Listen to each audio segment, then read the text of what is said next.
నమస్తే, welcome to వీటీ news లక్ష్యం సమాజం. నేను మహేష్. ముందుగా ఈనాడు ప్రత్యేక కార్యక్రమానికి స్వాగతం.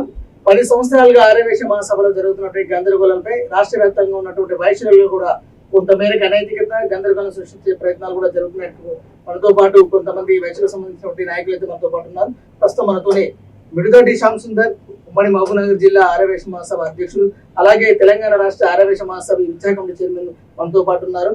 అలాగే ప్రేమ్ గాంధీ గారు, ఆర్యవేశ నాయకులు, ఆర్యవేశ చైతన్య పోరాట సమితి జాతీయ అధ్యక్షులు. సార్ నమస్కారం. శ్యామ్ సుందర్ గారు, ప్రేమ్ గాంధీ గారు, నమస్కారం. చెప్పండి శ్యామ్ సుందర్ గారు, ప్రస్తుతం ఆర్యవేశులలో కూడా తలెత్తుతున్న పరిణామాలు కానీ ప్రస్తుతం జరుగుతున్న వాటి నుంచి పెద్ద ఎత్తున పోరాటాలు జరుగుతున్నాయి. కొన్ని విధంగా గందరగోళం సృష్టించే ప్రయత్నాలు కూడా జరుగుతున్నాయి కూడా కొన్ని వార్తలు వినిపిస్తున్నాయి. దాన్ని మీరు మా ఛానల్ సంప్రదించడం, ఈరోజు చర్చించే విషయాలు కూడా పెద్ద ఎత్తున కూడా చేస్తామని కూడా మీరు ముందుకు వచ్చారు. ఏం జరుగుతుంది ఆర్యవేశ మహాసభ? ఆర్యవేశ మహాసభ అనేది మొత్తం తెలంగాణ రాష్ట్ర వైశ్యులకు సంబంధించి దీనికి ఒక బైలా ఉంది. ఆ బైలా ప్రకారం మనకి ఏమవుతుందంటే సభ్యత్వం తీసుకుంటున్నాం. సభ్యత్వం ఇంతకుముందు రోషయ్య గారి పేరులో ఉన్నప్పుడు ఆంధ్రప్రదేశ్ ఆర్యవేశ మహాసభలో 116 రూపాయలు ఉంటుంటే అది మనం స్టేట్ బైఫర్కేట్ అయిన తర్వాత దాన్ని 500 రూపాయల సభ్యత్వంగా మార్చాం. ఒకసారి అది సభ్యత్వం కడితే జీవితకాలం సభ్యులుగా ఉంటారు. ఒకటేసారి కడితే వాళ్ళు జీవితకాలం సభ్యులుగా ఉంటారు. అయితే దాన్ని మనం ఎన్నిక జరిగే విధానంలో మాసలకు 500 సభ్యత్వం చేసిన వాళ్ళు పట్టణ సంఘానికి డైరెక్ట్ గా ఓటేసే అర్థం. ఒకసారి సభ్యత్వం తీసుకుంటే పట్టణ అధ్యక్షుని ఎన్నుకోవాలంటే వీళ్ళందరికీ కూడా ఓటు అనుకుంటారు. అదే విధంగా మరి జిల్లా అధ్యక్షుడికి ఎన్నుకునే అవకాశం వచ్చినప్పుడు ఏం చేస్తున్నారంటే 25 మంది సభ్యులకు ఒక ఓటు ఇస్తారు. ఆ పట్టణంలో దాదాపు ఒక 250 సభ్యత్వం ఉందనుకోండి, 10 ఓట్లు మన జిల్లా అధ్యక్షుడికి వేయడానికి వస్తుంది. 200 ఓట్లకు చొప్పున ఒకటి రాష్ట్ర ఎన్నికల ఓటేయడానికి, రాష్ట్ర అదే స్టేట్ ప్రెసిడెంట్ ఓటేయడానికి అవకాశం ఉంటుంది. అదేవిధంగా నడుస్తుంది మనకు. కాకపోతే దాంతో పాటు మనకు రాష్ట్ర అధ్యక్షుని ఎన్నుకోవాలంటే జిల్లా మాజీ అధ్యక్షులకు కూడా ఒక ఓటు కల్పిస్తున్నారు. జిల్లా మాజీ అధ్యక్షులకు, మాజీ ప్రధాన కార్యదర్శులకు ఓటు ఇస్తున్నారు. ప్రజెంట్ అధ్యక్షులు, ప్రజెంట్ ప్రధాన కార్యదర్శులు వీళ్ళకు కూడా ఓటు ఉంటారు. అయితే ఈ మాజీ జిల్లా అధ్యక్షులు, ప్రధాన కార్యదర్శులు వీళ్ళందరికీ కూడా పర్మనెంట్ ఓటు ఉంటారు. అంటే వాళ్ళ జీవిత కాలం కూడా స్టేట్ ప్రెసిడెంట్ కు ఓటేసే అవకాశం ఉంటుంది. అయితే ఈ మిగతా స్టేట్ కౌన్సిల్ మెంబర్లు ఎవరైతే ఉంటారో అది 2 సంవత్సరాలకు ఒకసారి ఆ పట్టణ అధ్యక్షుడు జిల్లాకు రాజు పంపిస్తారు, జిల్లా కమిటీ రాష్ట్రానికి పంపిస్తుంది. వాళ్ళు రాష్ట్ర అధ్యక్షుని ఎన్నికవడానికి ఉపయోగపడతారు. అయితే ఈ మధ్యకాలంలో జరుగుతున్నది ఏంటంటే తెలంగాణ ఏర్పడక ముందు ప్రతి 2 సంవత్సరాలకు ఒకసారి విధిగా ఎన్నికలు జరుగుతుంది. నేను బాగా చూశాను. 2000 సంవత్సరాల నుంచి నేను వైస్ సంఘంలో పనిచేస్తున్నా. 2 సంవత్సరాలు అయిందంటే ఖచ్చితంగా అందరూ మాజీ అధ్యక్షులు ఉండేవాళ్ళు, ఒక సిస్టమ్ నడుస్తుండే, ఎన్నికలు జరిగేది. మరి తెలంగాణ ఏర్పడిన తర్వాత మనకు అమరావతి లక్ష్మీనారాయణ గారు దీనికి అధ్యక్షులు అయ్యారు. ఆ రోజు కూడా మనకి ఎన్నిక జరగలేదు. కాకపోతే తెలంగాణ రాష్ట్రం ఏర్పడ్డది, కొత్తగా మనం అయినము, మనకు న్యాయం చేస్తా అని చెప్తే సరే మంచోడే కదా, ఇంతకుముందు రాష్ట్రంలో ఉమ్మడి రాష్ట్రంలో అధ్యక్షులు చేసిండు, మరి బాగానే ఉంటుంది అని అందరం అనుకొని ఆయనకు అప్పగించాం. కానీ ఆయన అప్పటి నుండి ఇప్పటి వరకు దాదాపు 9 సంవత్సరాలు అవుతుంది అసలు ఎన్నికనే నిర్వహించలేదు. ఎన్నిక నిర్వహించకుండా అప్పుడు నామినేట్ అయిన అధ్యక్షుడు ఇప్పటికి కొనసాగుతూనే ఉంది. అంటే ఉమ్మడి రాష్ట్రం ఉన్నప్పుడు ఆర్యవేశ మహాసభ తెలంగాణ అంత వచ్చి వెళ్ళిపోయిన 2015 తర్వాత ఏర్పాటు జరిగిన తర్వాత 2016లో అమెండ్మెంట్ జరగడం తర్వాత బైలా ప్రకారం ఇదంతా నడుస్తుందంటారు, లేకపోతే ఏ విధంగా ముందుకెళ్తుంది? మనకు వాస్తవంగా బైలా అయితే ఉంది. ఆ బైలా ప్రకారం విధిగా 2 సంవత్సరాలకు ఒకసారి ఎన్నిక జరగాలి. మనకు రిజిస్ట్రేషన్ కూడా ఉందండి, తెలంగాణ రాష్ట్ర ఆర్యవేశ మహాసభ. వాస్తవంగా అయితే తెలంగాణ రాష్ట్ర ఆర్యవేశ మహాసభ అనేది 2 రిజిస్ట్రేషన్స్ ఉన్నాయి. మనం స్టేట్ అవి ఏర్పడ్డప్పుడు యాదా అశోక్ గారు ఏం చేశారంటే తెలంగాణ రాష్ట్ర ఆర్యవేశ మహాసభ రిజిస్ట్రేషన్ చేసుకున్నారు. మన వాళ్ళు ఏం చేశారు, తెలంగాణ రాష్ట్ర ఆర్యవేశ మహాసభ ఆఫ్ తెలంగాణ స్టేట్ అని రిజిస్ట్రేషన్ చేశారు. అయినప్పటికీ కూడా మనం ఆయన పక్కన పెట్టి వీరు న్యాయం చేస్తారని చెప్పి రిజిస్ట్రేషన్ నెంబర్ 363/2015 ఈ రిజిస్ట్రేషన్ ప్రకారం అందరూ అనుమతించారు. దీని ప్రకారం నడుస్తున్నాయి. ఈ బైలాలో కూడా మనం క్లియర్ గా రాసుకున్నాం, విధిగా 2 సంవత్సరాలకు ఒకసారి ఎన్నికలు జరపాలి. జనరల్ కౌన్సిల్ సమావేశం 6 నెలలకు ఒకసారి జరపాలి. మాజీ అధ్యక్షులు, ప్రధాన కార్యదర్శులు కూడా జిల్లాలో ఎంతో కష్టపడి పనిచేసింటారు. మరి వాళ్ళు ఎన్నిక అయిపోయిన తర్వాత వాళ్ళకు మహాసభలో ఎలాంటి హక్కు లేదండి. మరి మీటింగే పిలవరు వాళ్ళు. ఇంతవరకు 9 సంవత్సరాల ఏ మాజీ అధ్యక్షుని కానీ మాజీ ప్రధాన కార్యదర్శిని కానీ పిలిచిన దాఖలాలు లేవు. మరి ఇప్పుడు మీరు ప్రధానంగా చెప్తారు 2016 నుండి 2024 ఎవరు మొదటిగా ఉన్నటువంటి వ్యక్తి అధ్యక్షుడు కొనసాగుతున్నారు? మొదటిగా ఉన్న వ్యక్తి అధ్యక్షుడు కొనసాగుతున్నాడు. ఎలాంటి ఎన్నికలు నిర్వహించలేదు. మనకు ఎన్నికలు కాదు కానీ స్టేట్ కౌన్సిల్ కూడా తయారు కాలేదు ఇప్పటి వరకు. 2016లో ఏదైతే స్టేట్ కౌన్సిల్ తయారైందో అదే ఉంది. దాని తర్వాత మరి మండలాల అధ్యక్షులు మారిండ్రు, జిల్లాల అధ్యక్షులు దాదాపుగా 4-5 మంది మారిండ్రు. మరి అప్పటికి కూడా ఎవరు కూడా వాళ్ళ జిల్లా అధ్యక్షునికి ఓటక్కు లేదు, స్టేట్ కౌన్సిల్ మెంబర్లకు ఓటక్కు లేదు. కేవలం ఆయన ఎంతసేపు మహాసభలు తీర్మానం చేసి ఆడ కూర్చున్న వాళ్ళతో ఆయన నచ్చిన వాళ్ళు నిలిచి సపోర్ట్ కొట్టించుకొని కొనసాగు కూడా వస్తుంది.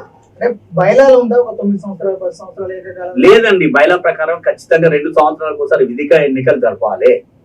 అది కాకుండా ఒక అధ్యక్షుడు 2 పర్యాయాల కంటే ఎక్కువగా ఉండడానికి వీల్లేదు. అంటే 4 సంవత్సరాల కంటే ఎవరు ప్రెసిడెంట్ గా ఉండడానికి వీల్లేదు. అది మన బయలాలో ఉంది.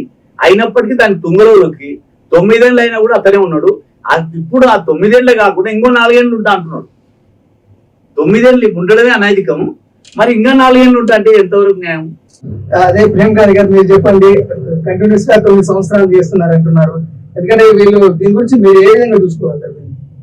ముందుగా మహాసభ సభ్యులకు మరియు అందరికీ కూడా ఒక సూచన, ఒక ఆలోచన విధానం. అంటే శ్యామ్ సుందర్ గారు చెప్పినట్టు సరే అన్న ఆ సంస్థలో ఉన్నాడు కాబట్టి ఆ సాధక బాధకాలు చెప్తున్నాడు, కానీ అసలు ఇప్పుడున్న ప్రెసిడెంట్ కానీ వాళ్ళ సంస్థ కానీ పూర్తిగా అన్అఫీషియల్.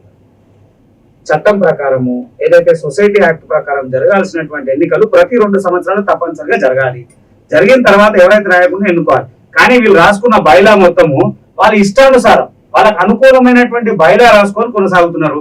దాని మీద ఇప్పటివరకు ఎవరు మాట్లాడరు. ఎందుకు మాట్లాడారు వాళ్ళకే తెలియాలి. కానీ అదే మహాసభ అధ్యక్షుడు లేనప్పుడు 100 మాట్లాడతారు. అధ్యక్షుడు ముందర మాట్లాడడానికి అసలు ఒకసారి ఎవరు మాట్లాడరు, ఏం మాట్లాడరు. అవి ఎక్కడ మీటింగ్లు జరుగుతాయి, ఏం జరుగుతాయో తెలియదు.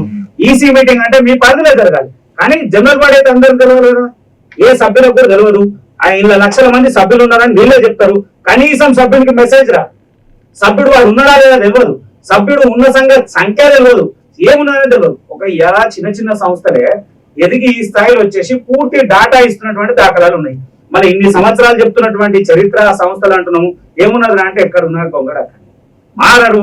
ఒక్కొక్క చోట అయితే 10-15 సంవత్సరాలు జిల్లా అధ్యక్షుడు కూడా మారలేదు. ఇక మహాసభ అధ్యక్షుడు నిజంగా చెప్పుకోవాలంటే తెలంగాణ రాష్ట్రం వచ్చిన తర్వాత అన్ని కులాల సమీకరణ మారింది, అన్ని కులాల అభివృద్ధి చెంది రాజకీయ అవసరాలు పెరిగినాయి అనుకుంటే ఇక్కడ వచ్చే వరకు దౌర్భాగ్యమైన పరిస్థితి. కుల సంఘంలోనే మనిషి ఎదుగుతారు, ఇంకా బయట ఎక్కడ ఎదుగుతారు? ఆయన్నే నిజంగా కూడా ఆయన ధీటైనటువంటి వ్యక్తి అని అనుకున్నప్పుడు అవతలకి అవకాశాలు ఇవ్వాలి కదా. ఎట్లా చలామణి అయితే ఉంటాడు కదా. మొట్టమొదటిసారి అయినటువంటి తెలంగాణ రాష్ట్రంలో మొదటి అధ్యక్షుడుగా చలామణి అయితే ఉంటాడు. ఇంకోరికి అవకాశం ఇవ్వాలి, అవకాశం ఇయ్యడు. ఆ ఇష్టానుసారం ఎవరైతే కొంత పోటీ అంటే ఆ మహాసభ అధ్యక్షుడు కొంతమంది పోటీలు పెట్టుకొని వాళ్ళ కనుసంధంలోనే మహాసభ మొత్తం తిరుగుతుంటది, కానీ బయటి వాడికి చీమ గుట్టేంత అవకాశం కూడా బయటకు తెలియదు. మళ్ళీ ఎందుకు ఆ దరిద్రం వాళ్ళకే తెలియాలి. మళ్ళీ అవతల మీద 100 మాట్లాడతారు వాళ్ళే. మళ్ళీ దీన్ని మేము పూర్తిగా తీవ్రంగా ఖండిస్తున్నాము. నేను మహాసభ ప్రతినిధి మిమ్మల్ని కూడా అడుగుతున్నా డైరెక్ట్ గా, ఇన్ని సంవత్సరాలు ఎందుకు అడగలేదు మీరు? ఇవాళ మీరు వస్తున్నారు, మరి 9 ఏళ్ళు ఏం చేశారు? నిలదీయాలి కదన్నా. జిల్లా అధ్యక్షులు ఎవరు వస్తారో వాళ్ళకి పదవి ఇస్తారు. ఇప్పుడు మీరు గట్టిగా మాట్లాడినాము వాళ్ళకి పదవి, ఇంకోరు మాట్లాడారు వానికి 10, వీళ్ళు మాట్లాడినా వానికి 10. అసలు నిజంగా జరగాల్సిన చట్టబద్ధంగా జరగాల్సింది జరగకుండా వాళ్ళు ఇష్టానుసారం చేస్తుంటే ఎవరైనా మాట్లాడే వాళ్ళ మీద తప్పు.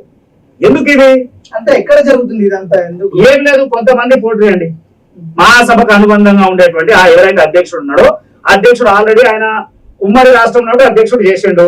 ఆయన తర్వాత ఎవరు లేరనేటువంటి భావన ఉన్నాడు. కొంతమంది ఉన్నారు. తర్వాత దరిద్రము మంచోచ్చాడు తెలియదు. ఈ పలానా అధ్యక్షుడు అయితే అధ్యక్షుడు అంటే వాడు టపకమంటాడు. 2-3 అధ్యక్షులు ఆ కొడుకు చచ్చారు. మరి ఎట్లనో ఏమో భగవంతుని తెలియదు, కానీ ఎవరు ముందుకు వచ్చే పరిస్థితి ఉండదు, మాట్లాడే పరిస్థితి ఉండదు. మాట్లాడినా మళ్ళీ 4 రోజులే మాట్లాడతారు, 5 రోజులు మళ్ళా బంద్. ఎన్నో సందర్భాలు ప్రతిసారి 2 ఏళ్ళకి రాగానే మాట్లాడుతుంటారు, చర్చలు కొడుతుంటే ఇది జరుగుతుంది, అది జరుగుతుంది, ఈ తీర్మానం ఆ తీర్మానం, లోపలనే తీర్మానం అయితే తప్ప ప్రజలకు ఎక్కడ తెలిసే పరిస్థితి ఉండదు. రేపేదో మీటింగ్ అంటున్నారు, ఆ మీటింగ్ కూడా ఉంటుందా కూడుతుందా కూడా మరి అన్ననే చెప్పాలి. అన్న రేపన్న మీటింగ్ ఉంటుందా? రేపు పరిస్థితి ఏంటి? వెంగాంధీ గారు అడిగినందుకు నేను జవాబు చెప్పాలి. ముఖ్యంగా వారు ఏమన్నంటే ఈ 9 సంవత్సరాలు మీరు ఏం చేసినారు? మహాసభ ఏర్పడిన తర్వాత 2 సంవత్సరాలు క్రియేట్ అయింది. ఆ 2 సంవత్సరాల కాలంలో మనము ఆంధ్రలో కొన్ని సెటిల్మెంట్స్, మహాసభకు సంబంధించిన ఆస్తి పంపకాలు ఇవన్నీ జరుగుతున్నాయి. జరుగుతున్న క్రమంలో మనం ఎన్నికలు పెట్టుకొని డిస్టర్బ్ అయితే మనకు అక్కడ నుంచి రావాల్సిన వాటా సరిగా రాదన్న ఉద్దేశంతో ఒక 2 సంవత్సరాలు ఎక్స్టెన్షన్ చేసాం. మన బయలాలనే రాస్తున్నాం 4 సంవత్సరాల వరకు అధ్యక్షుడు ఉండొచ్చు కనుక దాని ప్రకారం 4 సంవత్సరాలు కంటిన్యూ అయ్యాయి. 4వ సంవత్సరం నుంచి కూడా మేము ఎన్నికలు పెట్టమని అడుగుతున్నాం. ఎన్నికల కోసం అడిగిన వెంటనే ఆయన అన్ని జిల్లాల ఎలక్షన్స్ జరగాలి మన సిస్టమ్ ప్రకారం, మీరు జిల్లా అధ్యక్షులు ఎన్నికలు చేసుకొని రండి, మరి స్టేట్ ఎన్నికలు చేస్తా అని చెప్పి మాకు, నేను మహబూబ్ నగర్ ఉమ్మడి జిల్లా అధ్యక్షుడు కాబట్టి నాకు ఉమ్మడి జిల్లా అవకాశం ఇచ్చింది, మీరు చేసుకొని రండి. మా ఉమ్మడి జిల్లాలో 5 జిల్లాల అధ్యక్షులను సమావేశపరిచి అన్ని జిల్లాలో ఎన్నికలు నిర్వహించి అది తీసుకొచ్చి మా సభకు ప్రెసిడెంట్ చేశాను. అలా అన్న మరి అయిపోయింది, ఎన్నికలు పెట్టండి అని. ఇంకా కొన్ని జిల్లాలు అయ్యేది ఉంది, ఇంకో 4 జిల్లాలు అయిపోతుంది, ఎన్నికలు పెడతామని అన్నారు. ఆ 4 జిల్లాలు కావు, ఈయన పెట్టారు. అట్లా సత్సారం చేసుకుంటా ఇంకొక 2 సంవత్సరాలు చేశారు. అప్పటికి 6 సంవత్సరాలు అయ్యింది. అన్న ఏమైంది అని అడిగారు. ఇప్పుడు ఈ 3 నెలల తర్వాత ఎన్ని నోటిఫికేషన్ ఉంటుంది, మళ్ళీ తర్వాత ఇంకొక 3 నెలలకు నోటిఫికేషన్, అట్లా 7 సంవత్సరాలు అయింది. 7 సంవత్సరం నీవు ఎంత లోపల ఎన్నిసార్లు అడిగినా మన మహాసభ కంటే ఒక విలువ ఉంది. ఇది ఒక కుల సంఘంలో మనం కొట్లాడుకుంటే బయట చురుకనైతాం. అందుకోసం ఏం చేసినంటే ఇన్ని రోజులు కూడా లోపలనే అడుగుతూ వచ్చినాం. లోపల ఇట్లా మన గౌరవం మనం కాపాడుకోవాలి. ఏదైనా సరే ఏదో చిన్న తప్పు జరిగింది అప్పుడే పోయి నోటిని పడేయడం అంత కరెక్ట్ కాదు కదండి. అందుకోసమే మనం పోయిన సంవత్సరం మే నెలలో 23 మే నెలలో మా సభ మీటింగ్ అండి, కౌన్సిల్ మీటింగ్, ఈసీ మీటింగ్. ఆ ఈసీ మీటింగ్ లో నేను గట్టిగా నిలదీసిన, అన్నా ఇప్పటికీ దాదాపు 8 సంవత్సరాలు అవుతుంది, మీరు ఎందుకు ఎన్నికలు పెట్టారని అడిగినాను. అన్నా అడగలేదనేది లేదు, ఖచ్చితంగా అడిగినాం. అంటే ఈ మహాసభలో ఇన్ని సంవత్సరాలు ఎన్నికలు పెట్టనందుకే అన్న చెప్పిన ప్రకారంగా ఈ రోజు వామ్ అనుకోండి, ఐవీఎఫ్ అనుకోండి, అన్న పెట్టిన చైతన్య పోరాటం అన్ని లేచిపోతున్నాయి. అవి అన్ని ఒకవేళ మహాసభ సిస్టమేటిక్ గా నడిస్తే వాళ్ళు ఎంతో మంది ఇప్పటివరకు 5 మంది అధ్యక్షులు మారేటోరు. వాళ్ళు ఇక్కడికి వచ్చి మహాసభలో పోటీ చేసి ఎవరైనా అధ్యక్షులు అవుతుంది, సెక్రటరీ అవుతుంది, వైస్ ప్రెసిడెంట్ అవుతుంది. దీనికి ఎన్నికలే లేవు. 5 సంవత్సరాల నుంచి ఒకటే ప్రెసిడెంట్, 5 సంవత్సరాల నుంచి వాళ్ళే వైస్ ప్రెసిడెంట్లు, 5 నుంచి వాళ్ళే సెక్రటరీలు ఉండడం వలన కొత్త సంస్థలు లేచిపోతున్నాయి. మనకు లాస్ట్ టైంలో కేసీఆర్ గారు 5 ఎకరాల భూమి అన్ని సంఘాలకు ఇచ్చిండు, మన సంఘం గారికి వస్తే ఆపెట్టిందండి. మరి ఎందుకంటే చూడండి, మీ దాన వాము వాళ్ళు అప్లికేషన్ పెట్టిర్రు, ఐవీఎఫ్ వాళ్ళు అప్లికేషన్ పెట్టిర్రు, సేవా కేంద్రం పెట్టిర్రు. అసలు మీ సంస్థ ఏది వేసామో మాకు తెలుస్తలేదు, ఇస్తలేవు. అప్పుడు మన కొల్లేరు దామోదర్ గారు వారు ఆయన కేసీఆర్ గారికి అత్యంత సన్నిహితులు ఉన్నారు. వారు వెళ్ళి అన్నగారు మరి అన్ని సంఘాలకు ప్లేస్ ఇచ్చిర్రు, మరి మాకేం ఇయ్యారా అని అడిగారు. మీరు తెలుసుకోండి కావాలంటే. అయ్యా మీకేమయ్యా లక్ష్మీపుత్రులు మీకెందుకు అన్నాడు. అన్న అందరు ఇట్లే మరి లక్ష్మీపుత్రులు అని మాకు ఇవ్వకపోతే మా పరిస్థితి ఏంటంటే, నీకు అలాగే దామోదర్ నువ్వు కావాలంటే అప్లికేషన్ పెట్టుకో ఇస్తాను. హడావిడిగా ఆయన ఆఫీస్కి వచ్చి, ఆ రోజు నాకు బాగా గుర్తుంది, ఆయన ఆఫీస్కి వెళ్ళి సొంత కారు పంపి మహాసభకు లెటర్ తెప్పించుకొని ఆ లెటర్ టైప్ చేసి సంతకానికి ఆయన సొంత కారు పంపించి మహాసభ అధ్యక్షుడితో సంతకం పెట్టియాలి కండి. ఆయన చెప్పినా ఆయన పెట్టడానికి లేదు. మహాసభకు అలాంటి కావాలి అని మహాసభ అధ్యక్షుడితో సంతకం పెట్టించి కేసీఆర్ గారికి ఇచ్చి జీవో విడుదల చేయించారు. మీకు ఆ జీవో కేవలం ఆర్యవేశ మహాసభకు సంబంధించిన వాళ్ళే అభిప్రాయం చేసుకుని సంతకం పెట్టించారా, లేకపోతే అన్ని సంఘాలకు సంబంధించి మాత్రం? ఒక విషయం చూడండి, ఆయన ఆలోచించింది ఏంటంటే మాతృ సంస్థ ఆర్యవైశ్య మహాసభ ఇవన్నీ సంఘాలు ఎందుకు పుట్టుకొచ్చినాయంటే ఇది సక్రమంగా అధ్యక్షుడు నడపలేడు కాబట్టి కొత్త సంఘాలు పుట్టినాయి. మరి ఇప్పుడు అధ్యక్షుడు మారింది అనుకోండి, అంతా ఒకటే అవుతుంది. మళ్ళీ ఇది సక్రమంగా నడుస్తుంటే మరి సముద్రంలో అన్ని పిల్లకాలు వెళ్ళాల్సిందే కదా, అందరూ ఒకటవుతారు. ఇప్పుడు అన్న ఎన్నికలు పెట్టింది, ప్రేమ్ గాంధీ గారు కూడా సభ్యత్వం తీసుకుంటే రేపు మహాసభ అధ్యక్షుడు అవుతాడు. అది ఒక విషయం వినండి, ఎప్పుడు వేరే సంఘం ఒక మాట వినండి, వేరే సంఘం పెట్టాలనే ఆలోచన ఎప్పుడు వస్తుందంటే ఇది సక్రమంగా నడపకుండా 10 ఏళ్ళు 20 ఏళ్ళు ఒకటే అధ్యక్షుడు కొనసాగితే కొత్త సంఘాలు వస్తాయి. మనం సక్రమంగా నడిపినప్పుడు వాళ్ళని కూడా మనం అడుగుతాం. అప్పుడు ఎవరినైనా అడుగుతాం, అయ్యా మనం అందరం కలిసి పనిచేద్దాం అనే ఆలోచన వస్తుంది. ఇవన్నీ మహాసభలో మొత్తం వయసు సంఘమే దెబ్బతింటుంది.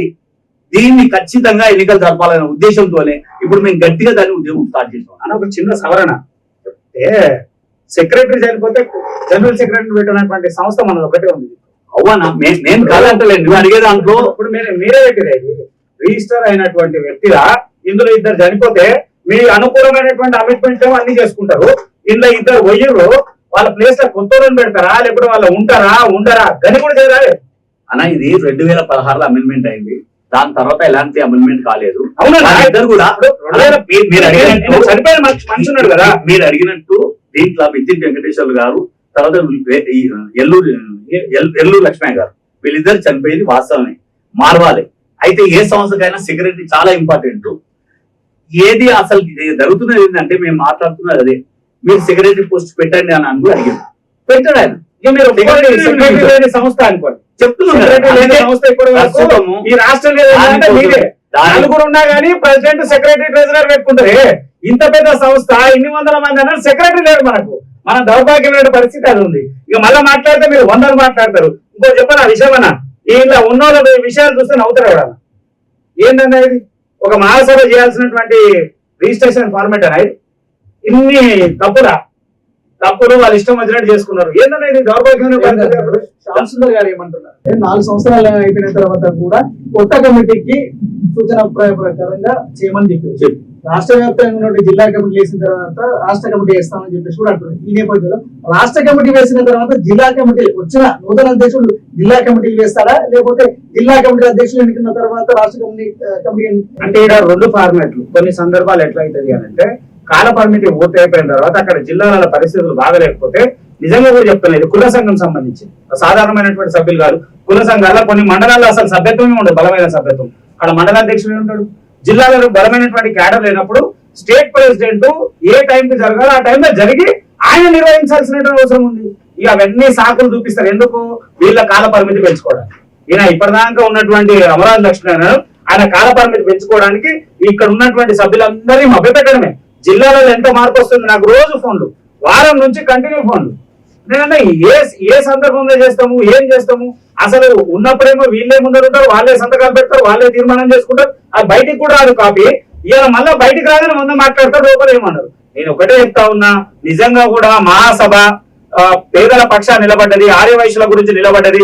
తెలంగాణ రాష్ట్రం ఉన్నటువంటి ఆర్యవైశ్యుల పక్షాన్ని నిలబడితే వెంటనే ఎన్నికలు నిర్వహించాల్సిన అవసరం ఉంది. నేనేమంటున్నా, ఆయననే ఇప్పుడు అమరావతి లక్ష్మీనారాయణ అఫీషియల్ గా అనౌన్స్ చేయమనండి, ఎలక్షన్ ఆఫీసర్ డిక్లేర్ చేయమనండి. ఎవరైనా పోటీ చేస్తారు, ఎవరు పోటీ చేయకుండా ఆయనే చేస్తారు. వీళ్ళు ఒక ఫార్మేట్ రాసుకున్నారు, ఏమని? ఎన్నికల్లో ప్రెసిడెంట్ గా నిలబడాలంటే జిల్లా అధ్యక్షుడు హోదా ఉండాలి. నిజంగా ఎవరు జిల్లా అధ్యక్షులు అయి ఉంటే ఎలిజిబుల్ ఉన్నాడు వాళ్ళు పోటీ చేస్తారు. కానీ అవకాశం ఇవ్వకుండా అదే సీట్ అంటుకొని కూర్చొని పెరుకాలు దగ్గర పోసుకొని కూర్చుంటే ఎట్లా? నిజంగా కూడా వెంటనే ప్రయత్నం చేయాలి. నిజంగా చెప్తాను, మీలాంటి వాళ్ళన్నా పట్టుబట్టాలి. మీరు నేను ఎన్ని మాట్లాడినా మేము బయట అంటారు, నీకు సంబంధం లేదు, కావాలని మాట్లాడుతున్నావు, మమ్మల్ని మొదటి నుంచి మహాసభను అంటా ఉన్నావు అనేటువంటి వాదన మాత్రం అంటారు. కానీ మీరు గట్టిగా పట్టుబట్టాలి. మీరు ఒకటే నిర్వహిస్తారా లేదా? ఆయన నిర్వహించిన తర్వాత ఎవరైనా ఎన్నుకొని కానీ చేయాల్సినటువంటి బాధ్యత మహాసభకు ఉంది కదా. 100% మీరు చెప్పే దాంట్లో కొంత ఏకీభవిస్తున్నాం.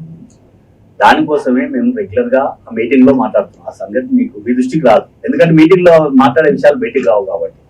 అక్కడ జరిగినప్పుడే మేము ఇప్పుడు బయటకు వచ్చి రేపు జరిగే మీటింగ్ కు రాష్ట్రంలో ఉన్న ప్రతి ఒక్క ఆర్యవైశ్యుడు రండి, మాజీ అధ్యక్షుడు రండి, ప్రధాన కార్యదర్శులు రండి, మీరు కూడా రండి. మీరు వైస్ సంఘం సభ్యులు మిమ్మల్ని వద్దటలేము. ప్రతి ఒక్కరు పాల్గొని నిలదీసి ఆ సంఘంలో జరిగే తప్పులను ఎన్నికలు జరపండి అని నినాదం కోసమే రేపు మేము పిలిపించినాం. ప్రతి జిల్లాల నుంచి కూడా రేపు జరగబోయే మీటింగ్ లో ఎన్నికలు అమరావతి లక్ష్మీనారాయణ గారు బైలా ప్రకారం ఎన్నికలు జరపాలని మేము పిలిపించినామండి. దీంట్లో జరుగుతున్నాయి, ఈ పొరపాట్లు జరుగుతున్నాయి. అయితే ప్రేమ్ గాంధీ లాంటి వాళ్ళు, ముఖ్యమైన వాళ్ళు దీంట్లో ఉండి పోరాడకుండా సభ్యత్వం తీసుకోవాలి. అన్నగారు పెద్ద నాయకుడు వచ్చి సభ్యత్వం తీసుకొని దీంట్లో మాతో పాటు పోరాడితే అవకాశం వస్తుంది. దీంట్లో ఏమైతుందంటే అన్నవాళ్ళు ఇక్కడ సభ్యత్వం తీసుకోకుండా సపరేట్ వెళ్ళిపోతున్నారు. చాలా మంది సపరేట్ వెళ్ళిపోవడం వల్ల వాళ్ళు ఏమైంది దాన్ని అంటుపెట్టుకొని కూర్చుంటున్నారు. ఇప్పుడు నేను ఒక్కరినే అడగాల్సిన పరిస్థితి వస్తుంది. అలా కాకుండా మొత్తం చాలా మంది అడిగితే దానికి బలం చేకూరుతుంది. అంటే మీరు విద్యాశాఖ కమిటీ చైర్మన్ గా ఉన్నారు, అందులో మెంబర్ ఉన్నారు. అంటే సభ్యులం కాదని చెప్పేసి ఒక అధ్యక్షుడు అయితే ఏదైనా చేయొచ్చు అని మీరు అనుకుంటున్నారు? చేయడానికి లేదు కానీ చేస్తున్నారు కదా. ఇప్పుడు అది వాస్తవంగా ఏదైనా జనరల్ కౌన్సిల్ సమావేశం ఏర్పాటు చేయాలి. ఈ ఈసీ మీటింగ్ అనేది పెడుతున్నారు, తర్వాత జిల్లా అధ్యక్షుల మీటింగ్ పెట్టాలి. అసలు జిల్లా మాజీ అధ్యక్షుల సమావేశం 9 ఏళ్ళ నుంచి జరగనే లేదు, వాళ్ళ అభిప్రాయాలే లేవు. అందుకే కదా ఈ ఇబ్బంది. అంటే ప్రధానంగా మనం చూసుకుంటే అన్ని సంఘాల నుంచి వచ్చే ఒకటే ఒక ఆర్యవైశ్య మహాసభలో గందరగోళం జరుగుతుంది. అక్కడ లోపాలు ఉన్నాయి, నిర్లక్ష్యం నిర్వహిస్తున్నారు. నిర్లక్ష్య ప్రకారంగా ఆర్యవైశ్య సంబంధించినటువంటి కులాన్ని కూడా భ్రష్టుపడించే పరిస్థితిని తీసుకొస్తున్నారు. ఆర్యవైశ్య మహాసభ సంబంధించిన వ్యక్తులు అని చెప్పేసి కూడా పెద్ద ఎత్తున కూడా వైశ్య సంఘాలలో కూడా ఈ మాట అయితే వినిపిస్తుంది. దీని గురించి మీరేమంటారు? అవునండి, వాస్తవం. వాళ్ళు మాట్లాడే దాంట్లో కొంతవరకు వాస్తవం ఉంది. ఎందుకంటే ఈ మహాసభలో ఒక్కరు చేసిన తప్పు అందరినీ అన్నికి లేదు. కేవలం ఒక అమరావతి లక్ష్మీనారాయణ గారు మాత్రమే దీనికి బాధ్యత వహించాలి. ఎందుకంటే వాళ్ళ అధ్యక్షులు ఉన్నారు, వారు జిల్లా అధ్యక్షుల ఎన్నికలు సక్రమంగా జరుగుతున్నాయి. ఏదో ఒక జిల్లా ఒక 9 ఏళ్ళు ఉన్న జిల్లాలు ఏవి లేవు.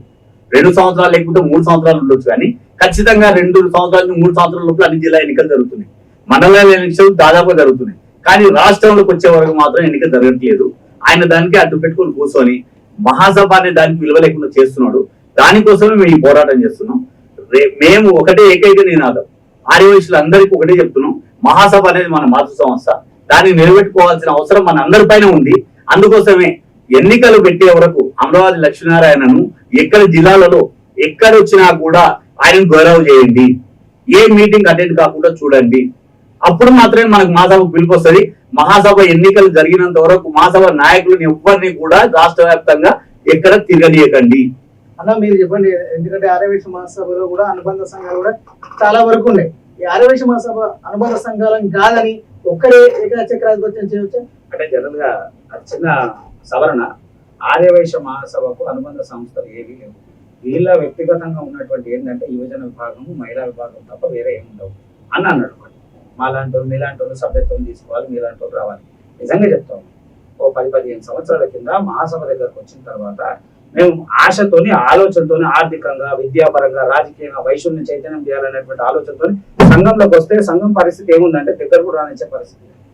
వీళ్ళు ఎంతమంది ఉన్నారు, ఎంతమంది మహాసభలోనే ఉన్నటువంటి వ్యక్తులు, ఎంతో మంది మేధావులు ఉన్నారు, చదువుకున్న వాళ్ళు ఉన్నారు, విద్యార్థులు ఉన్నారు, సంఘం పట్ల అవగాహన ఉన్నారు, రాజకీయంగా ఎదగాలంటారు. వాళ్ళకి అవకాశం ఇయ్యరు. వీళ్ళు కుర్చీ పట్టుకుని ఆయన 9 ఏళ్ళు దిగలేదు. జిల్లాలలో కూడా పరిస్థితి అట్లనే ఉంది. వీళ్ళు అనుకూలమైనటువంటి వ్యక్తులు ఇస్తే ఈ కొత్త వాడికి ఏడ అవకాశం ఉంటుంది? అవకాశం లేనప్పుడే ఖచ్చితంగా ఇంకో సంస్థలు పుట్టుకొస్తాయి. ఇలా మాలాంటి సంస్థ పుట్టుకొచ్చిన కారణం మహాసభలో అయినటువంటి అవినీతి లేదా వాళ్ళ నిర్లక్ష్యం. ఈ రెండు ఇప్పటి వరకు కనీసము వీళ్ళు ఆడిట్ చేయనటువంటి దాఖలాలు, ఇంటర్నల్ ఆడిట్ గతి లేదు. వీళ్ళు ఐటీ రిటర్న్స్ పంపరు, ఏమి చేయరు. ఒక సంస్థకు చేయాల్సిన మినిమం నియమావళి కూడా వాళ్ళకి అవగాహన లేనటువంటి వ్యక్తులు ఉన్నారు. ఎవరికి చెప్పాలి ఈ విషయం? మమ్మల్ని నేను నిజంగా ఆదరిస్తా ఉన్నాం. మాతృ సంస్థ అంటున్నాం, 100 సంవత్సరాల ఆర్గనైజేషన్ అంటున్నాం, కలిసి పోవాలనేటువంటి ఆలోచన మాకు ఉంది. కానీ మీరు అవకాశం అయినప్పుడు ఏం చేస్తారు? ప్యారల్ ఆర్గనైజేషన్ ఇలా 14 సంవత్సరాల నుంచి 14 సంవత్సరాలు నానే ఇన్ని యాక్టివిటీస్ చేయగలిగినా అదే అంత పెద్ద ఆర్గనైజేషన్ మాలాంటి వాళ్ళకి బలం అయితే ఎట్లా? ఇలా వీళ్ళు పదవులు అనుభవిస్తున్నారు. మహాసభ అసలు చెప్పాలంటే దౌర్భాగ్యం ఉండదు. సరే సరే పబ్లిక్ కి చెప్పాలనుకుంటే అన్ని ఎవరిని భయపడాల్సిన అవసరం లేదు. మహాసభ ముసుకున్న వీళ్ళకి పదవులు వచ్చినాయి. లేకపోతే ఏం దూషిస్తారు? వాళ్ళు ఈ పార్టీ నుంచి ఆ పార్టీకి మారుతారు, ఆ పార్టీ నుంచి ఈ పార్టీకి మారుతారు. అధికారం ఏ పార్టీ ఉంటే ఆ పార్టీ. ఇప్పుడున్న నాయకులు, XYZ ఉన్న నాయకులు అందరూ మొన్నటి వరకు ఉన్నటువంటి ప్రభుత్వాలు ఉంటారు, ఆడ పదవులు అనుభవిస్తారు. మళ్ళీ ఇప్పుడు ప్రభుత్వం మారుతుంది, మళ్ళీ పదవులు అనుభవిస్తారు. ఇదంతా ఏంది? మహాసభను చూసుకునే అవతల వెడిచ్చిండు. ప్రభుత్వంలో కూడా ప్రియారిటీ పెద్ద ఎత్తున కూడా ఇచ్చింది. నేను ఏమంటున్నా, ప్రియారిటీ ఇవ్వడానికి కారణం మహాసభని. కాదంటే అన్నని చెప్పండి. మా ముందనే మనిషి మహాసభను చూసుకునే వాళ్ళకి పదవులు ఇచ్చింది. మహాసభ ఉన్నదనే కదా పదవులు ఇచ్చింది వాళ్ళకి. ఒక సంస్థను తీసుకొని వచ్చి కులం మొత్తం ఏంది, జాతిని మొత్తం ఉద్ధరిస్తామనేటువంటి భావనతో వచ్చి ఇలా పదవులు అనుభవించి మళ్ళీ టైంకి రాగానే ఇంకో పార్టీ. ఇలా మహాసభ లేకపోతే వాళ్ళ పార్టీ పరిస్థితి వాళ్ళకి ఉండే గౌరవమైన ఆ పదవులు కూడా ఉండే. ఆ పదవులు కాపాడుకోవడానికి సంఘాన్ని చేతిలో పెట్టుకొని లేదా వాళ్ళ వ్యక్తిగత అవసరాలు వాడుకోవడానికి ఎప్పుడు సమాజానికి ఏదో ఉపయోగపడదు. చిన్న సంస్థలు ఇలా స్కాలర్షిప్లు అంటున్నాయి, చిన్న సంస్థలు పెద్ద కార్యక్రమాలు చేస్తున్నాయి, ఎన్నో NGO సంస్థలు నడిపిస్తున్నాయి. 100 సంవత్సరాలు అంటున్నాం, ఎవరికైనా 100 రూపాయలు స్కాలర్షిప్ ఇస్తున్నామా? ఏదైనా మెరిట్ స్టూడెంట్స్ కి ఏమైనా ఇస్తున్నామా? ఏం చేస్తున్నాం మనం? ఏమి లేదు కదా. కొన్ని రాజకీయంగా మొన్న ఎలక్షన్లలో ముందరికి వచ్చి ఒక 10 మంది నిలబెట్టినామా? లేదా 10 మంది రాజకీయంగా ఎదుర్కొన్నామా? ఉన్నది కూడా దొక్కేటువంటి ప్రయత్నం చేస్తున్నారు. ఎక్కడికి చేసి ఇది ఆ ఆర్యవైశ్య మహాసభ చేస్తున్నటువంటి అవి చేయడం వల్ల ప్రజల వాళ్ళ మీ సంస్థ మీద అనేకత కోల్పోతుంది. దాంట్లో తిరుగుబాటు. ఇలా వీరు కూడా పాపం, నేను ఏమంటున్నాను, ఇప్పుడు ఇన్న తర్వాత నేను గతంలో ఒకసారి మాట్లాడి చెప్తున్నా, ఇలాంటి వ్యక్తులు చాలా మంది ఉన్నారు కదా. అది నువ్వు నిజమైనటువంటి వ్యక్తులు, చేయాలనుకునే వ్యక్తులు, అవకాశం ఉన్న వ్యక్తులకు నువ్వు తెరవనుకునే నడిపి నువ్వు ఎట్లయినా మహాసభ మాజీ అధ్యక్షుడు ఉంటావు, నీ అధికారం ఉంటుంది. వాళ్ళు ఏమంటున్నారు, అన్నని మాట్లాడినప్పుడు విన్నా ఏమని, ఆంధ్రప్రదేశ్ కి మనకు ఉన్నటువంటి వాటాల అయితే ఆయన మాజీ అధ్యక్షుడు ఆయన చేయలేడా? ఆయన అధ్యక్షుడు ఉంటేనే చేయగలుగుతారా? కాదు కదా. మాజీ అధ్యక్షుడు ఆయన చేయగలుగుతారు కదా. పక్కన ఉన్నటువంటి ఆంధ్రప్రదేశ్ లా అక్కడ 3 అధ్యక్షులు మారుతారు, 3-4 అధ్యక్షులు మారుతారు. మన దగ్గర పరిస్థితి వేరుంటుంది. అక్కడ వాళ్ళు కొత్తగా ఎస్టాబ్లిష్ అయిన దగ్గర కొత్తగా స్థలం కొని నిధులు సేకరించి వాడు ఏదో చేయాలనుకుంటున్నాడు. మన దగ్గర ఉన్న బిల్డింగ్ బూత్ బంక్ అయిందా? కనీసం మినిమం మెయింటెనెన్స్ లేదా? ఇలా చింతలు బస్తి పోయి మన కార్యాలయం అని చెప్పలేని పరిస్థితులు ఉన్నాయి. ఎందుకు? మా ఇన్ని నిధులు ఉన్నాయి, ఇంతమంది ఇన్ఫ్రాస్ట్రక్చర్ ఉంది, ఇన్ని అవకాశాలు ఉన్నాయి, డెవలప్మెంట్ లేదు. ఇలా ఎన్ని 100 సంస్థలు, రోజుకో కొత్త సంస్థ పుట్టుకొస్తుంది. వాడు ఏదో ఒకటి కదా, 2 అట్టి పనులు వంచినా కానీ సంఘం పేరు చెప్తుంది కదా, వాళ్ళ సంఘం పేరు. ఇలా ఇంత పెద్ద సంఘం ఉండి మనం ఏం చేయగలుగుతున్నాం? మాట్లాడలేని పరిస్థితున్నాం కదా. ఇప్పుడైనా సవరణ చేసి నాయకులు, మహాసభ ఉన్నటువంటి వ్యక్తులు చాలా మంది ఉన్నారు. తెర వెనుక ఉండకండి, మీరు అందరూ ముందుకు రండి. నిజంగా మహాసభను కాపాడండి. మహాసభ ఉన్నటువంటి ఏదైతే మీరు రాసుకున్నటువంటి నియమాలు, మీరు రాసుకున్నటువంటి ఏదైతే ఉన్నాయో దానికి కట్టుబడి ఉండండి. అందరు నిలబడండి, అందరికి అవకాశం అండి. రాజకీయంగా, ఆర్థికంగా, విద్యాపరంగా అన్ని అవకాశాలు పిల్లలకు దొరుకుతాయి కదా. దక్కని పరిస్థితి లేదు ఉపయోగం. ఇది ఇన్నమూల వచ్చినటువంటి సంస్థలు ఎంతో పెద్దగా అభివృద్ధి చెంది చూపిస్తా ఉన్నాయి. ఇన్ని చేయలేదు చెప్పి మనం ఏం చేయగలుగుతున్నాం? ఏం చేయలేని పరిస్థితి కదా. అది ఆలోచించాల్సిన అవసరం ప్రభుత్వం మన ఖచ్చితంగా నాయకుల మీద ఉంది. రైట్ శ్యామ్ సుందర్ గారు, ప్రధానంగా అయితే ప్రేమ్ గాంధీ గారు అయితే ఏమంటున్నారంటే ఆర్యవేశ మహాసభలు అడ్డ పెట్టుకుని పదవులు పొందారు కానీ వైశ్య జాతికి చేసింది ఏం లేదని కూడా వారైతే కామెంట్ చేస్తున్నారు. దీని గురించి మీరు ఏమంటారు? అందరూ అట్లా కాదన్నా. ఒక అమరావతి లక్ష్మీనారాయణ చూస్తే మనకు అలా ఉంది, కానీ ఇప్పుడు అదే నేను చెప్తున్నాను. దామోదరన్న గారు ఉన్నారు, వారు ఆ మహాసభలో ఎలాంటి పదవి తీసుకోలేదు. 75 నుంచి కూడా 60 సంఘంలో 60 మహాసభలో పనిచేసుకుంటూ వచ్చింది. రోషయ్య గారి పీరియడ్లో నుంచి ఉన్నారు, కాంగ్రెస్ పార్టీలో ఉన్నారు, ఆ తర్వాత టీఆర్ఎస్ లో ఉన్నారు. అయితే అన్న చెప్పినట్టు పదవులు పెసల శ్రీనివాస శెట్టి నాకు గుర్తుంది, వారు కాంగ్రెస్ పార్టీలో జిల్లా నాయకులు ఉన్నారు. వారు మహాసభ అధ్యక్షుడు తీసుకున్న పార్టీకి రాజీనామా చేసింది. అయితే ఈ మహాసభ అధ్యక్షుడు ఎవరున్నారు కానీ ఏదో ఏ పార్టీకి కొమ్ము కాయకూడదు అనేది మహాసభ నియమావళి. అయితే దాన్ని కూడా తుంగలో దొక్కేస్తున్నారు. వాళ్ళు మాట్లాడుతున్నప్పుడు మాకు జవాబు చెప్పడానికి కూడా లేదు, ఎందుకంటే అవి తప్పులు కనిపిస్తున్నాయి. ఆయన ఒక్కరి వలన ఈ రోజు ఆర్యవైశ్య మహాసభ మొత్తం తిట్లు తింటున్నాం. ఇప్పుడు ఎన్నికలు జరగకపోతే అమరావతి లక్ష్మీనారాయణ గారు ఒక్కరు మాత్రం ఆఫీస్ లో ఉంటారు, జిల్లాల పొంటి మేము మహాసభని తిరుగుతున్నాం. ఎందుకంటే మాకు మహాసభ మీద అభిమానం ఉంది, మన కుల సంఘం అని చెప్పి దాని తప్ప మేము వేరే ఏ సంఘాల్లో ఉండలేము, కేవలం ఆర్యవైశ్య మహాసభలే ఉన్నాం. ఉన్నప్పుడు ఏమైతుంది, వాళ్ళు బయటికి వెళ్ళినప్పుడు మీరు ఏం పని చేస్తున్నారని క్వశ్చన్ చేస్తే మాకు జవాబు చెప్పడానికి కూడా వస్తలేదు. వాస్తవంగా మరి ఆయన ఒక కుల సంఘం అనుకున్నప్పుడు ఏ పార్టీకి అయితే కొమ్ము కాయకూడదు, అది కొమ్ము కాయడం తప్పు. పోస్టులు తీసుకోవడానికి మాత్రం ప్రధాన కారణం ఆయన మహాసభ అధ్యక్షుడు అనే పోస్ట్ వచ్చింది. దామోదర్ గారు వాస్తవంగా ఈ రోజు ఏ పార్టీ లేకున్నా ఆర్యవైశ్య మహాసభకు ఎంతో చేసిండు. ఆ 3 పోస్టులు రావడానికి కూడా ప్రధాన కారణం గొల్లేటి దామోదర్ గారు. వాళ్ళే అదే కాకుండా జిల్లాలో చాలా మందికి మున్సిపాలిటీలో కానీ అవకాశాలు రావడానికి ఎంతో శ్రమ పడ్డారు. వాళ్ళ నాయకులు కనుమరుగయ్యారండి. ఇప్పుడు ఆయన ప్లేస్ ఇప్పించిండు మహాసభలో, ఆ ప్లేస్ కాడికి చూపించడానికి పోయినప్పుడు దామోదర్ పేరు వెళ్ళదు. ఏం చెప్పుకుంటున్నారు, మేం చేసినామని చెప్పుకుంటున్నారే కానీ అసలు చేశారని చెప్పరు. ఎంతసేపు సొంత డబ్బా కొట్టుకోవడం వల్ల ఇదంతా జరుగుతుంది. ఆయన ఒక్కరిని దింపితే మహాసభ అనేది మంచిగా అవుతుంది. ప్రేమ్ గాంధీ లాంటి వాళ్ళు, ఉప్పల శ్రీనివాస్ లాంటి వాళ్ళు, ఇంకా మిగతా సంఘాలు కూడా మన మహాసభకి చూస్తే అంతా ఒకటే సంఘం అవుతుంది. రాష్ట్ర వ్యాప్తంగా ఆర్యవైశ్యులు అంటే అన్ని నాయకులు, అన్ని పార్టీల వాళ్ళు కూడా మనకు విలువ ఇస్తారు. అరే వీళ్ళంతా యూనిటీ ఉన్నారండి. ఇప్పుడు మనం 10 సంఘాలుగా విడిపోయి ఉన్న మహాసభలు 10 ఏళ్ళ నుంచి ఒకటే ఉంటే ఆర్యవైశ్యులను ఉమ్మిస్తున్నారు. అందుకోసం దయచేసి ఈ ఎన్నికలు జరపండి, మీరు కొత్త నాయకత్వాలను తీసుకురండి. కొత్త నీరు వస్తుంటే మనం ఆల్రెడీ మహాసభ అనేది ముందు పోతుందనే ఉద్దేశంతోనే మేము ఖచ్చితంగా ఎన్నికలు పెట్టానని అమరావతి లక్ష్మీనారాయణ డిమాండ్ చేస్తూ రేపు అందరినీ కూడా ఆర్యవైశ్య మహాసభ మన కుల మీద అభిమానం ప్రతి ఒక్కరు మీరు నెంబర్ లేకున్నా సరే అన్ని సంఘాల్లో పనిచేసే వాళ్ళు ఎన్నో రమ్మని చెప్తున్నాం. అమరావతి గారు ఏమంటారు, ఆ ప్రేమ్ గాంధీ గారు వేరే సంఘంలో అవసరం లేదు, శ్రీనివాస్ గారు వేరే సంఘంలో అవసరం లేదు అంటారు. మంచిదే, సంతోషం. అది అందరు గుర్తించాలి కదా. అదే వాసవి క్లబ్ లో ఉన్నారనుకోండి, ఆయనకు నచ్చిన వాళ్ళు అయితే తీసుకొచ్చి పెద్ద పీఠం వేస్తారు, నచ్చని వాళ్ళు ఉంటే ఆ సంఘం రావద్దంటారు. అది కాదు కదా, సిస్టమ్ అందరికి ఒకటే ఉండాలి. మహాసభలో అందరిని తీసుకోవద్దంటే తీసుకోవద్దు, తీసుకోవాలంటే తీసుకోవాలి. అట్లా జరుగుతుంది. ఇదంతా మార్పు రావాలంటే ఖచ్చితంగా ఎన్నికలు జరగాలి, కొత్త నాయకత్వం రావాలి. దానికి కూడా ప్రతి ఒక్కరు ఆలోచించామని. ప్రధానంగా అయితే వైశ్యులకైతే 5 ఎకరాల భూమి కేటాయించినప్పుడు కూడా ప్రత్యక్ష రాజకీయాలు కూడా అమరావతి లక్ష్మీనారాయణ ఒక పదవులు అయితే కొనసాగుతుంది. పదవులు కొనసాగుకుంటూ కూడా వైశ్య సంఘానికి ఆర్యమహాసభకు అధ్యక్షుడుగా ఉండకూడదని చెప్పేసి కూడా మీ బయలాలో కూడా ఉంది. మీరు ఎందుకు సమర్థించేదాన్ని? బయలాల ఆ పాయింట్ అనేది లేదు, కానీ నైతికంగా ఏంటంటే ఒక కుల సంఘం నాయకుడు ఉన్నప్పుడు ఏ ఒక్క పార్టీకో ఉండడం సమాజం లోబడి ఉండకూడదు. ఎందుకంటే వైశ్యులు అనేది అన్ని బీజేపీలో ఉంటారు, కాంగ్రెస్ లో ఉంటారు, టీఆర్ఎస్ లో ఉంటారు, ఇంకో కొత్త పార్టీస్ దాంట్లో కూడా ఉంటారు. అందరూ ఉంటారు కాబట్టి నువ్వు ఒక సంఘాన్ని కొమ్ము కాసే మిగతా వాళ్ళందరూ డిస్టర్బ్ అవుతారు. కనుక ఈ కుల నాయకుడు ఎవరైనా సరే ఏ పార్టీలో ఉన్నా రాజీనామా చేయాలి ఆ పీరియడ్ కాడికి. అది ఒక నియమం. కొమ్ము కాసారంట కనిపిస్తుంది. అంటే నెక్స్ట్ ప్లాన్ భవిష్యత్ కార్యాచరణ ఏం చెప్పి భవిష్యత్ కార్యాచరణ ఆయన ఎన్నికలు పెట్టాలని మేము నినాదం చేస్తున్నాం. రేపు మీటింగ్ పెడుతున్నాం. మాకున్న సమాచారంలో ఆయన ఎంతసేపు పోస్ట్ పోన్ చేయడానికి అవసరమైతే మీటింగ్ లో క్యాన్సిల్ చేస్తాడేమో అని అనుకుంటున్నాము. ఎందుకంటే జనం కోరిందని ఆయన ఉండడు. ఫస్ట్ ఆయన ప్లేస్ ఏం చేశాడు, ఆర్యవైశ్య మహాసభలో మీటింగ్ పెడుతున్నా అని చెప్పారు.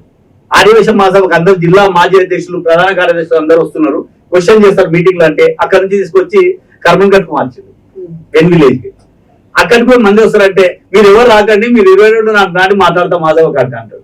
ఇక మహాసభలను అందరితో చేతులు ఎత్తించుకొని ఇంకో 4 ఏళ్ళు పొట్టించుకోవాలని 8 మీటింగ్ పెట్టిండు. మీటింగ్ అయిపోయిన తర్వాత అందరూ అక్కడికి వచ్చి ఏం చేయాలి? అందుకోసం ఏం చెప్తున్నాం అంటే ఈ మీటింగ్ లో నోటిఫికేషన్ ఏమంటున్నాం, ఆయన ఏం కోరుతలేము, నీవు నిలబడతావా మళ్ళా. వాస్తవంగా నైతికంగా ఎవరైనా 2 టర్ముల కంటే ఎక్కువ ఉండడానికి వీల్లేదు, కొత్త వాళ్ళు రావాలి. లేదు నువ్వు ఎన్నికలు పెట్టు, నీవు సమర్థులవే అనుకుంటే ఎన్నికలు నిలబడికెళ్ళు. అంతేగాని ఎన్నికలు లేకుండా సపోర్ట్లు కొట్టించుకోవడం ఏంటండి? అట్లే సపోర్ట్ కొట్టించుకునే సిస్టమ్ కరెక్ట్ అనుకుంటే జగన్ కు మన ఆంధ్రప్రదేశ్ రాష్ట్రంలో ఎన్నికలు జరిగితే లక్షల మంది జనం వచ్చారు. ఆయన 2 సార్లు గెలిచేవాడు ఆ జనం సపోర్ట్లు. కానీ మళ్ళీ 11 సీట్లు వచ్చినాయి. అది కాదు కదా ముఖ్యం. నువ్వు ఎన్నికలు ప్రత్యక్ష ఎన్నికలు జరపాలి. ఆడ మీరు ఓటింగ్కి వెళ్ళిపోవాలి. కౌన్సిల్ మెంబర్లు ఓట్లు వేయాలి. ఎవరు గెలిస్తే వాడు ప్రెసిడెంట్ కావాలి. కానీ నేను సపోర్ట్లు కొట్టించుకొని అధ్యక్షుడు అయితే అంటే అది కరెక్ట్ కాదు. అందుకే మీరు అందరినీ కూడా ఆలోచిద్దామని చెప్తున్నాం. జిల్లా అధ్యక్షులతో చెప్తున్నారంటే జిల్లా అధ్యక్షుడు అనే వ్యక్తి సామాన్యుడు కాదు. ఒక జిల్లాకు మొత్తం ప్రతినిధి. వాళ్ళు మాట్లాడే మాట జిల్లా మాట్లాడినట్టయితే కనుక ఏదైనా సరే మీరు ఒకరి ముఖాలను చూసి మీరు ఆయనే ఉండాలని చెప్పడం పద్ధతి కాదు. ఏ జిల్లాలో కూడా ఆ పద్ధతి లేదు. ఎన్నికలు నిర్వహిస్తున్నాం, నోటిఫికేషన్ వేస్తున్నాం, నామినేషన్స్ తీసుకుంటున్నాం. ఇనానిమస్ వస్తే కూడా నామినేషన్ తీసుకొని చేస్తున్నాం. అలా చేయండి. మహాసభకి ఎందుకు రూల్ లేదు అది? ప్రేమ్ గాంధీ గారు చెప్పండి. ఎందుకంటే మీరు వైశ్య జాతి కూడా చైతన్య పోరాట సమితికి కూడా పెద్ద ఎత్తున జాతీయ అధ్యక్షులు ఉన్నారు. ఎన్ని పరిణామాలు చూసుకున్నట్లయితే ఏ విధంగా ముందుకెళ్లే అవకాశం ఉంటుంది? ఆర్యవైశ్య మహాసభలో జరుగుతున్నటువంటి పరిస్థితులు అలాగే లోపాల పట్ల కూడా మీరే భావిస్తారు? ఒకవేళ ఇప్పుడు వెంటనే వీళ్ళు స్పందించి మహాసభ ఇప్పుడు ఉన్నటువంటి కార్యవర్గమే కానీ లేదా ఉన్నటువంటి అమరావతి లక్ష్మణ్ కానీ వెంటనే స్పందించి త్వరగా ఎన్నికలకు పోతే మాత్రం కొంత సమాజంలో వాళ్ళకి సరైనటువంటి గౌరవం నిలబడుతుంది. లేని పక్షాన సమాజంలో వాళ్ళకి సరైనటువంటి గౌరవం ఉండదు. తర్వాత జిల్లాలలో ప్రాంతాలలో తిరుగుబాటు స్టార్ట్ అయిన తర్వాత బలవంతంగా నెట్టేటువంటి పరిస్థితి వస్తుంది. 6 వరకు తీసుకురావద్దని నాయకులందరినీ వేడుకుంటున్నాం. ఎందుకంటే మనం ఒకరినొకరిని అభిమానించుకునేటువంటి వ్యక్తులు ఒక సామాజిక వర్గంలో కులాల వారిగా మన కులంలో చిచ్చుబెట్టిని మనం కొట్లాడుకునేటువంటి పరిస్థితి రాకుండా చూడాల్సినటువంటి బాధ్యత ఈ పెద్దలే. ఎందుకంటే ఎలా కాదు ఉమ్మడి ఆంధ్రప్రదేశ్ కూడా ఆయన అధ్యక్షుడు చేసినాడు. తెలంగాణ రాష్ట్రంలో ఇంకా కూడా గౌరవమైనటువంటి స్థానం ఎప్పుడు ఉంటుంది? ఆయన ఈరోజు ఎలక్షన్కి పోయి ఎలక్షన్ నిర్వహించి సరే ఎవరైనా కానీ లేదా ఆయన కానీ అది ఎట్లయినా జరిగింది దాని గురించి ఆయన మీద గౌరవం అట్లనే కాపాడుతుంది. లేకపోతే ఈ రోజు ఇటు వరకు వచ్చింది, రేపు ఇప్పటి వరకు వస్తుంది. సామాన్యులకు తెలిసి ప్రజలకు తెలిసి కోర్టుకు పోయి పోలీస్ స్టేషన్ వరకు పోయి అన్ని జరిగి పూర్తి రద్దయితుంది అనేటువంటి పరిస్థితి. ఆడ పోయి తాళాలు వేసి ఆడ ధర్నాలు చేసి రాస్తా రోకులు కూర్చొని వాళ్ళ ఇంటి ముందర కూర్చొని వీళ్ళ ఇంటి ముందర కూర్చుంటే ఎంత నష్టం? పూర్తిగా కమ్యూనిటీకి నష్టం, పూర్తి వైశ్య జాతికి నష్టం జరిగేటువంటి ప్రమాదం ఉంది. ఎందుకంటే తిరుగుబాటు స్టార్ట్ అయింది. ఆల్రెడీ ఒక గ్రూప్ 2-3 వేల మంది గ్రూప్ లో స్టార్ట్ అయ్యి అసలు ఎట్లుంటాడు అది సామాన్యులు కూడా అంటున్నారు. సామాన్యులు మమ్మల్ని ఏమంటున్నారు అంటే మీరు అడగరా అదే మేము అడగమా అంటే ఆయన సమావేశం ఉంది, మాకు అవకాశం లేదు. వాళ్ళు సామాన్యుడికి ఏం తెలుసు? నువ్వు కూడా వైశ్యుడు కదా, నువ్వు ప్రశ్నించాలి కదా. నిన్న మెట్రో అడుగుతుంటే ఒక ఆయన అడుగుతుండు ఏంటన్నా 9 ఏళ్ళు 10 ఏళ్ళ నుంచి ఆయనే ఉన్నాడు అంట. వాళ్ళకి ఏం తెలుసు? ఎవరో మాట్లాడి విన్నాడు. ఇది మెల్లమెల్లగా అయిన తర్వాత రేపు తిరుగుబాటు ఎవరు తట్టుకుంటారు? ఆ తిరుగుబాటు అయితే జరిగేటువంటి నష్టం సంస్థకు జరుగుతుంది. ఇది ఆయన వ్యక్తిగత ప్రయోజనం వ్యక్తిగత జరిగేది కన్నా పూర్తి వ్యవస్థ మీద తప్పు ప్రమాదం అయితే ఇప్పటికే ఉన్న పరిస్థితులు సరిగా లేవు.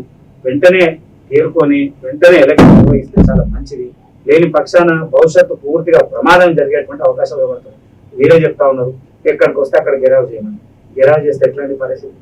ఎలక్ట్రానిక్ మీడియాకి ఇవ్వాలంటే మేము మన వరకు మనం మాత్రమే తెలుస్తుంది. రేపు అన్ని మీడియా ఛానళ్ళు అన్ని టీవీలు వచ్చిన తర్వాత పరిస్థితి ఏంటి? ప్రభుత్వం ముందే మన మీద ఎంతో చిన్న చూపు ఉంది. ఆర్యవేశ కార్పొరేషన్ కోసం 14 సంవత్సరాల నుంచి పోరాడితే ఇప్పుడు వచ్చిన ప్రభుత్వం ఇచ్చింది అంటుంది. దానికి నిధుల సమకూరణ ఇప్పటి వరకు లేదు. రేపు రాను భవిష్యత్తు పూర్తిగా రాజకీయ భవిష్యత్తు కనుమరుగయ్యే ప్రమాదం ఉంటుంది. ఎందుకంటే వీళ్ళలో ఐక్యత లేదు అని. కానీ మనం ఇప్పటికే సంస్థను చూపించుకొని వీళ్ళు పదవులు పొందిన వాళ్ళు వీళ్ళందరూ ఉన్నారు. వీళ్ళందరూ ఒకటే. ఎట్లయితే మీరు ఈ సంస్థను తీసుకొని మీరు ఎదిగిర్రో కొత్త తరానికి వచ్చేటువంటి యువతరానికి భవిష్యత్ తరానికి వారందరికీ అవకాశం కల్పించారు. మీరు ఆల్రెడీ అనుభవించారు. 8 సంవత్సరాలు ఆయన ప్రెసిడెంట్ అంటారు ఇంకోటేమో అన్నారు కదా. అయితే ఆయన చేసిండు. కొత్త వాళ్ళకి అవకాశం ఇచ్చి వాళ్ళని అవకాశం ఉన్నప్పుడు మీరు చెప్పండి ఏమేమి చేయగలుగుతారు, ఎట్లా చేయగలుగుతారు, ఏమేమి అభివృద్ధి చేస్తే ఏమేమి అవకాశాలు ఉన్నాయి. ఇప్పుడు ఇన్ని సంవత్సరాలు అయింది కనీసం ఆ బిల్డింగ్ కి కలర్ అయినటువంటి కదా సభ్యత్వం అంటారు. ఆ సభ్యత్వం ఎంత ఉందో చెప్పారు. వాళ్ళు ఏది మామూలుగా చెప్పేటువంటి కౌన్సిల్ మెంబర్ అంటారు. ఎవరు కౌన్సిల్ మెంబరో తెలియదు, ఎవరు ఏమున్నారో తెలియదు, ఎవరు ఎంతమంది ఉన్నారో తెలియదు, పూర్తిగా జిల్లాలో ఎంత కమిటీ ఉందో తెలియదు, జిల్లాలో ఎవరు నిర్వహిస్తున్నారో తెలియదు. ఇప్పటికి కూడా అన్ని జిల్లాల అయినాయా కాలేదా కూడా తెలియదు. అంటే పూర్తి గందరగోళమైనటువంటి వాతావరణం ఉంది. కానీ ఎక్కడ కూడా ట్రాన్స్పరెన్సీ లేదు. ట్రాన్స్పరెన్సీ ఉంటే ఖచ్చితంగా సంస్థ మీద గౌరవం పెరుగుతుంది. అట్లనే ప్రతి ఒక్కరూ వయసు ముందుకు వచ్చేటువంటి అవకాశాలు ఉన్నాయి. వీళ్ళు మాట్లాడుతూ ఉన్నారు. 100 దేవాలయాలు, 100 ఇన్స్టిట్యూషన్స్, 100 సంస్థలు వయసులే ఉన్నాయి. ఇలా అవన్నింటినీ కాపాడుకోవాల్సినటువంటి బాధ్యత మహాసభ మీద ఉంది. కానీ ఇలా మహాసభనే ఎట్లయితే వాళ్ళని ఎవరిని ప్రశ్నిస్తారు? మొన్న ఒక దేవాలయం విషయం మీద మాట్లాడాలంటే వాడు మహాసభ అంటే వాళ్ళు తిరగబడుతున్నారు. వాళ్ళు మీరే 100 చేసుకొని వచ్చి మా దగ్గర ఏం మాట్లాడతారు కదా. మాతృ సంస్థ అని చెప్పుకునేటువంటి ఇంత పెద్ద సంస్థ మనం ఎక్కడ కూడా తప్పు చేయకుండా వయసులో పెద్దవాళ్ళము, అనుభవంలో పెద్దవాళ్ళు ఇదంతా చేయకపోతే తప్పు, కాబట్టి వెంటనే సవరిస్తే బాగుంటుందని మా సంస్థ తరఫున వాళ్ళకి విజ్ఞప్తి మరియు అల్టిమేట్ అనుకున్నాను. ఒకవేళ లేని పక్షాన తిరుగుబాటులో మా వరకు మేము కూడా ఏమేమి చేయగలుగుతాం తప్పకుండా చేస్తాం. ఎందుకంటే క్వశ్చన్ చేయాల్సింది, మేము జరిగినటువంటి తప్పుని ఎత్తి చూపేటువంటి ప్రయత్నం చేస్తే సరిదిద్దుకోవాల్సినటువంటి బాధ్యత వాళ్ళ మీద. అందరు నాయకులు, జిల్లాల నుంచి వచ్చే వాళ్ళు, రాష్ట్రాల్లో ఉన్నటువంటి నాయకులు క్వశ్చన్ చేసి జరిగినటువంటి విషయాన్ని సవరించి దాన్ని మార్చేటువంటి ప్రయత్నం చేయాలి. రాష్ట్రంలో తెలంగాణ రాష్ట్రంలోని ఆర్యవైశ్య సోదరులు అందరికీ కూడా నాయకు నమస్కారం. ముఖ్యంగా ఏంటంటే రేపు జరగబోయే మీటింగ్ లో అమరావతి లక్ష్మీనారాయణ గారిని ఈ యొక్క ఛానల్ ద్వారా ప్రశ్నిస్తున్నాను. దయచేసి ఇప్పటికైనా మీరు 9 సంవత్సరాల అధ్యక్షునిగా కొనసాగిండు, ఇప్పటికైనా మీరు నోటిఫికేషన్ వేసి రాజ్యాంగబద్ధంగా మన బయల ప్రకారం ఎన్నికలు నిర్వహించి కొత్త అధ్యక్షునికి బాధ్యతలు అప్పగిస్తే మన సంస్థ గౌరవం, మీ గౌరవం రెండు నిలుస్తాయి. మీరు ఇప్పటికి కూడా ఇంకా 9 సంవత్సరాల తర్వాత కూడా ఉండడం అనేది భావ్యం కాదు. దయచేసి మీరు ఎన్నికలు పెట్టాలని మీకు అప్పీల్ చేస్తున్నా. ఒకవేళ పెట్టలేని పక్షంలో అందరు జిల్లా అధ్యక్షులు కూడా మరొకసారి ఆలోచించండి. ఎన్నికలు పెట్టడానికి మీరు ఆయన పైన ఫోర్స్ తీసుకురండి. రేపు నోటిఫికేషన్ వేయండి అని అన్ని జిల్లా అధ్యక్షులు చెప్పాల్సిన బాధ్యత ఉంది. వాళ్ళు చెప్పినప్పుడు జనం వస్తుంటారు, వచ్చిన వాళ్ళంతా ప్రశ్నిస్తారు. ప్రశ్నిస్తే ఇంకా మనం సంస్థ దిగజారుతుంది. అంతకాని తీసుకోకుండా దయచేసి మీరే నోటిఫికేషన్ వేస్తున్నారని ప్రకటిస్తే చాలా గౌరవంగా ఉంటది, మా సంస్థ గౌరవం నిలబడుతుంది. చాలా మంది ఇంకా ఇప్పుడు అన్న చెప్పినట్టు నేను విన్నాను, బయలాల్లో లోపాలు ఉన్నాయి, దానిపైన ముందుకెళ్తే మనం ఇంకా బజార్న పడతాం. ఆ దుస్థితికి లేకుండా అమరావతి లక్ష్మీనారాయణ గారిని వెంటనే నోటిఫికేషన్ వేయాలని నేను ఈ యొక్క ప్రెస్ ద్వారా కోరుతున్నా. ఇది ఈనాటి అయితే ప్రత్యేక కార్యక్రమం. ఆర్యవైశ్య మహాసభలో జరుగుతున్నటువంటి అన్యాయాలు కానీ అలాగే అనేక సమస్యలను కూడా గందరగోళం సృష్టించే ప్రశ్నలు కూడా సమాధానం దొరకాలంటే 9 సంవత్సరాలుగా కొనసాగుతున్న అధ్యక్షుని మార్పు చేసి కొత్త ఎన్నికలు సృష్టించి కొత్త ఎన్నికలు ప్రవేశపెట్టి కొత్త నాయకుడికి కొత్త నీరు అందించి యువతరాన్ని కూడా ప్రోత్సహించే విధంగా ముందుకు రావాలంటూ కూడా మనతో పాటు ఉమ్మడి మహబూబ్నగర్ జిల్లా ఆర్యవైశ్య మహాసభ అధ్యక్షుడు మిడిదొడ్డి శ్యామ్ సుందర్ గారు, అలాగే విద్యా కమిటీ చైర్మన్ గా వారు కూడా ఉన్నారు. అలాగే ప్రేమ్ గాంధీ గారు ఆర్యవైశ్య చైతన్య పోరాట సమితి జాతీయ అధ్యక్షులు అది గుర్తున్నారు. మాతృ సంస్థ అయినటువంటి ఆర్యవైశ్య మహాసభను కూడా పెద్ద ఎత్తున కూడా ఎలాంటి అర్థాలు అపార్థాలు లోపాలు లేకుండా ఆ యొక్క మహాసభ నిర్వహించే విధంగా కూడా పెద్దలందరూ ఒక దారికి తీసుకొస్తారని కూడా ప్రత్యేకంగా ఈ యొక్క సమావేశంలో పాల్గొనడం వారికి ధన్యవాదాలు.